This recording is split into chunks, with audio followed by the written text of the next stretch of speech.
दिन पहले CBSE board का रिजल्ट आया और उसके बाद बिहार में ही परचम लहराने वाली बक्सर ज़िले के नदाव गांव की एक बिटिया है जिनके घर पे आज हम पहुंचे हुए हैं। उनसे बात करेंगे, पूरी जानकारी इकट्ठा करेंगे और बताएंगे भी आपको कि उनकी सफलता का यह राज कैसे उनको प्राप्त हुआ, उनके माता पिता क्या करते हैं, कैसे उनकी पढ़ाई हुई, शुरुआती पढ़ाई उनकी कहाँ से हुई और ये कहाँ रह के पढ़ाई की और कितना मार्क्स लाई है।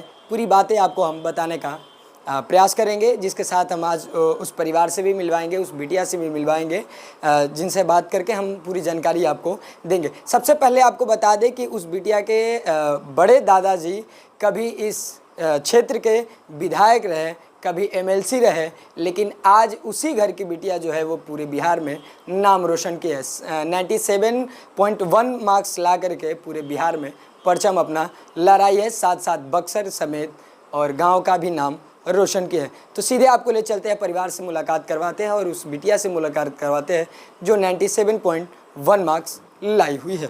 सबसे पहले हम ये जानना चाहेंगे कि मार्क्स जो लाई है आप, वो कड़ी मेहनत के साथ लाई है। कितना मेहनत करना पड़ा और कितनी दिन रात मेहनत करके आप पढ़ाई की? सबसे पहले तो मैं ये कहना चाहूँगी कि जीवन में कुछ भी प्राप्त करने के लिए संघर्ष और मेहनत करना आवश्यक है। बिना संघर्ष और मेहनत के जीवन में कुछ भी हासिल करना ये बहुत बड़ी बात होती है। लेकिन मैंने अपने विद्यालय में ये जो अंक लाए हैं 97.2%, इसके पीछे मेरे दिन रात की मेहनत और बहुत सारी लगन है, जिसकी वजह से मैंने इतने अंक प्राप्त किए हैं। सबसे बड़ी बात ये होती है कि बेसिक पढ़ाई आपकी कहाँ से स्टार्ट हुई और आगे चल के आप पटना चली गई, तो पहले आप कहाँ पढ़ती थी? बक्सर में किस स्कूल में पढ़ती थी और बेसिक पढ़ाई कहाँ से शुरू थी आपकी?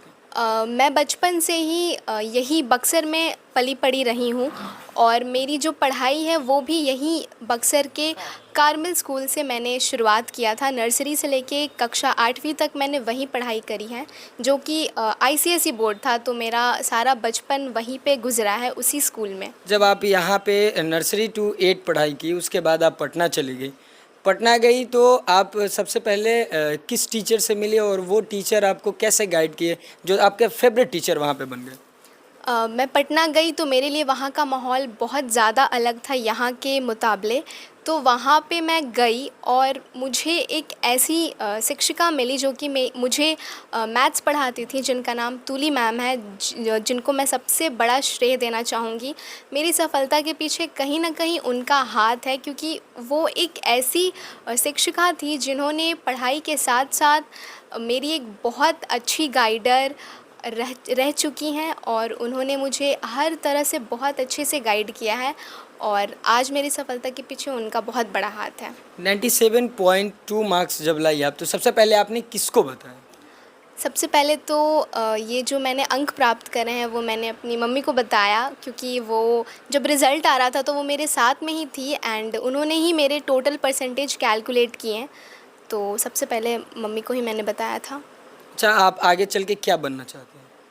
आगे चल के तो मैं जीवन में कुछ भी बनूं, सबसे पहला जो सबसे प्रधान है वो मेरा यही मोटिव है कि मैं कुछ भी प्राप्त करूं जीवन में। मैं कुछ मतलब मैं ऐसे पद पे जाऊं जिससे कि मेरे माँ बाप और बाकी पूरे परिवार वालों का नाम मैं ऊंचा कर सकूं, रोशन कर इसका सकूं। मैं जानना चाहूँगा कि वो पद कौन सा रहेगा और किस लाइन में आप जाना चाहेंगे। बहुत लोगों का रुचि रहता है, कोई डॉक्टर बनना चाहते हैं, कोई इंजीनियर बनना चाहते हैं, कोई पायलट बनना चाहते हैं, लेकिन आपकी रुचि किस तरफ है? मेरी रुचि तो आईएएस ऑफिसर में ही है, क्योंकि मैंने ये देखा है कि वो एक ऐसा फील्ड है, एक ऐसा पद है जिसमें समाज सेवा के साथ साथ बहुत ज़्यादा इज़्ज़त है, रिस्पेक्ट है और मुझे उसमें जाने का बहुत ज़्यादा रुचि है। वही इकलौता मेरा मोटिव है, तो उसी के लिए मैं दिन रात कड़ी मेहनत करना चाहती हूँ। सबसे फेवरेट सब्जेक्ट आपका कौन सा था? मेरा फेवरेट सब्जेक्ट तो साइंस में बायोलॉजी है। मुझे साइंस में साइंटिफिक चीज़ें जानना, लाइफ से जुड़ी हर एक चीज़ जानने में बहुत ज़्यादा रुचि है और मुझे बायो बहुत ज़्यादा पसंद है। अच्छा, इंग्लिश मीडियम से आप पढ़ाई की और हिंदी बेसिक नॉलेज जो है वो काफ़ी स्ट्रॉन्ग है आपकी, पीछे का रीज़न? हिंदी अच्छा होने का रीज़न सबसे पहले तो ये हमारी मातृभाषा है, तो मुझे नहीं लगता कि हिंदी के साथ किसी भी तरह का कॉम्प्रोमाइज़ होना चाहिए। चाहे हम किसी भी बड़े से बड़े विद्यालय या किसी भी बोर्ड में पढ़ाई करें, हमारी मातृभाषा किसी भी तरह से ख़राब नहीं होनी चाहिए और मैंने बहुत अच्छे से इस चीज़ को ध्यान रखा है और कहीं न कहीं मेरी हिंदी अच्छा होने का जो कारण है वो मेरी हिंदी की शिक्षिका भी हैं, जिन्होंने बहुत अच्छी तरह से हमें जीवन के बारे में और पढ़ाई लिखाई हर चीज़ को अच्छी तरह से बैलेंस करना सिखाया है और मैं इसका श्रेय उन्हीं को देना चाहूँगी। जब पिताजी को आपने बताया कि इतना मार्क्स आया है तो पिताजी क्या बोले, जवाब में क्या आया? जब मैंने अपने पिताजी को बताया तो उनका जो रिएक्शन था वो बहुत ज़्यादा अलग था। मैंने एक्सपेक्ट किया था कि ऐसा कुछ रिएक्शन होगा, लेकिन ये बहुत ज़्यादा मेरे लिए गर्व की बात रही कि मैंने जीवन में कुछ बहुत अच्छा किया, जिसकी वजह से उनका ये रिएक्शन था। वो बहुत ज़्यादा खुश थे और खुश से ज़्यादा वो इमोशनल मोमेंट था। तो मैं बहुत ज़्यादा, मुझे अच्छा लगा, प्राउड फील हुआ कि मैंने कुछ तो ऐसा किया है जिसकी वजह से मेरे माँ बाप को मुझ पे गर्व हुआ। गर्व। कनिष्का की मम्मी भी हैं, उनसे भी हम बात करेंगे। मैडम, पहले सबसे पहले तो स्वागत करना चाहेंगे चैनल में। आप एक शिक्षिका भी हैं और बिटिया इतना अच्छा मार्क्स लाई, क्या कहिएगा?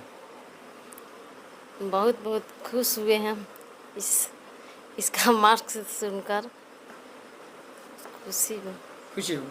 तो चलिए पिताजी से मुलाकात कराते हैं। जो एल.एन. मिश्रा कॉलेज, जो पटना का नामियर कॉलेज है, उस कॉलेज के प्रधानाचार्य हैं, तो इनसे हम बात करेंगे और जानने का प्रयास करेंगे कि बिटिया इतना अच्छा मार्क्स लाई है, आपकी क्या कहना है और बिटिया सफलता जो हासिल की है इसके पीछे का श्रेय सर क्या कहिए? सबसे पहले तो आप लोगों को धन्यवाद देना चाहूँगा कि आप लोग इतना मेहनत से इस शहर से काफ़ी दूरी पर ये इस गांव में आए, इसके लिए धन्यवाद जी। बिटिया इतना मार्क्स लाई, आपकी जब वार्तालाप हुई तो काफ़ी भावुक भी आप हुए थे। जी हाँ, ये तो वैसा वक्त था कि ये जब हमें कॉल की कि हमारा मार्क्स इतना % है, तो हम कुछ बोल ही नहीं पा रहे थे। ऐसा मतलब इमोशनल इतना हो गए कि हम कुछ नहीं बोल पा रहे थे। हम अपने कॉलेज में अपने कलीग के साथ बैठे हुए थे और कुछ काम कर रहे थे। हम लोग, एग्ज़ाम चल रहा था अभी, तो एग्ज़ाम से निकले थे, उसके बाद ऑफिस का ही कुछ काम कर रहे थे, तो काफ़ी लोग था हमारे साथ, तो हम कुछ नहीं बोल पाए जब ये बोली। तो बिहार सरकार से भी बुलावा आया होगा? जी ज़रूर ज़रूर, क्योंकि गवर्नमेंट कॉलेज है तो वहाँ सब लोग जान गए, तो अलग अलग रिएक्शन मिला है। और तो बिटिया तो कह रही है कि हम आईएएस की तैयारी करेंगे और सर आप प्रोफेसर, कैसे? नहीं, ये तो हम चाहेंगे कि, और किसी भी बच्चे को चाहेंगे कि पेरेंट्स जो है सो कि रोके नहीं, बच्चा का जिस लाइन में, जिस फील्ड में जाना चाहता है, जिसमें इंटरेस्ट हो, उसी में वो अच्छा करता भी है, तो इसके लिए बच्चा पर छोड़ देना चाहिए डिसीजन। एक सवाल मेरा ये रहेगा कि कभी आपके बड़े पिताजी पॉलिटिक्स में थे जी। और आप शिक्षा के क्षेत्र में चली गई, आपकी मैडम जो है वो भी शिक्षा के क्षेत्र में चली गई, कुछ आपके जो छोटे ब्रदर्स है, भाई है, वो लोग वकील बन गए, तो सर आखिर राजनीति से मुड़ाव क्यों हुआ? देखिए, हम अभी जस्ट बोले हैं कि सबका अपना अपना इंटरेस्ट होता है, अपना अपना सेलेक्ट करने का लाइफ को ये है, अधिकार है, तो उसमें तो कोई इंटरफेयर नहीं कर सकता है। अब मान लीजिए कि कोई भी पेरेंट्स चाहता है कि हमारा बच्चा कोई पर्टिकुलर क्षेत्र में जाए और बच्चा का उसमें इंटरेस्ट ही नहीं होगा, तो ये बड़ा मुश्किल हो जाएगा उसको कन्वर्ट करना। तो इसीलिए सबका अलग अलग इंटरेस्ट है, सबका अलग अलग चॉइस है, और अपने चॉइस के अनुसार हम लोग अपना प्रोफेशन। सवाल सबके मन में आता है कि जो इतना अच्छा मार्क्स लाती है बच्चे, वो काफ़ी मेहनत करते हो, कितनी देर पढ़ाई करती थी? देखिए, पढ़ाई का इसको तो मना करना पड़ता था हमें, कि मना करना पड़ता था? जी, कि इतना मत पढ़ो, तबीयत ख़राब हो जाएगा, और मेहनत तो की है, और इसको कभी हमें याद नहीं है कि कभी पढ़ने के लिए बोलना पड़ा है। ऑटोमेटिक ये जो है सो पढ़ने के लिए मना करना पड़ता था कि इतने पढ़ाई मत करो, तबीयत ख़राब हो जाएगा। और एग्ज़ाम के समय तो इतना सीरियस हो गई थी कि मतलब हम बता नहीं सकते हैं, रात भर जग कर पढ़ना। तो ये काफ़ी अच्छा भी लगता था, लेकिन डर लगता था कि तबीयत तो ख़राब मत हो जाए। जी। क्या कहिएगा सर, और भी तमाम जो बच्चे हैं जो शिक्षा के क्षेत्र में पढ़ाई करते हैं, उनके लिए क्या कहिए, कितने वो मेहनत करें कि सफलता उनकी भी एक दिन कदम चूमे? देखिए, मेहनत तो बच्चा को करना ही होगा। कोई भी पेरेंट्स तो जो फैसिलिटी है, जो भी फाइनेंशियल फैसिलिटीज़ या नॉन फाइनेंशियल फैसिलिटीज़ देना ही उनका काम है, वो तो देंगे। पढ़ना तो बच्चा का ही काम है।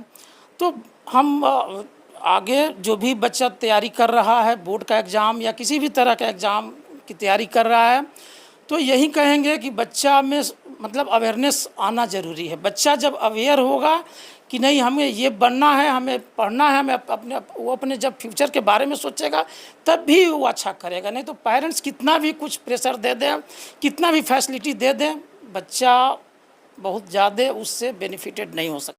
अच्छा सर, एक सवाल मेरा ये भी रहेगा कि आपको कब लगा कि हमारी बिटिया जो है एक दिन मेरा नाम रोशन करेगी, बक्सर से आप हटा करके पटना लेते गए? नहीं, ये जब से इसको होश आया है कि हमें पढ़ना चाहिए, और बचपन शुरू से ही दो तीन मतलब क्लास 2 और 3 में ही हमको लग गया कि ये जो है सो कि अच्छा करेगी। कनिष्का के चाचा जी भी हमारे साथ हैं, उनसे भी पूछेंगे कि कनिष्का इतना अच्छा नंबर लाई है, मार्क्स लाई है, आपको कैसा अनुभव रहा है? कई लोग आप अक्सर में कर रहे हैं, कई लोग आपको फ़ोन भी किए होंगे, कैसा अनुभव लग रहा है, कैसा लग रहा है? देखिए, मैं बक्सर सिविल कोर्ट में एक अधिवक्ता के रूप में कार्यरत हूँ जी। मुझे काफ़ी खुशी हो रही है कि मेरी भतीजी कनिष्का प्रिया इस पूरे परिवार के साथ साथ पूरे जिले, पूरे बिहार का नाम रोशन की है। मुझे ऐसे बिटिया पर गर्व है।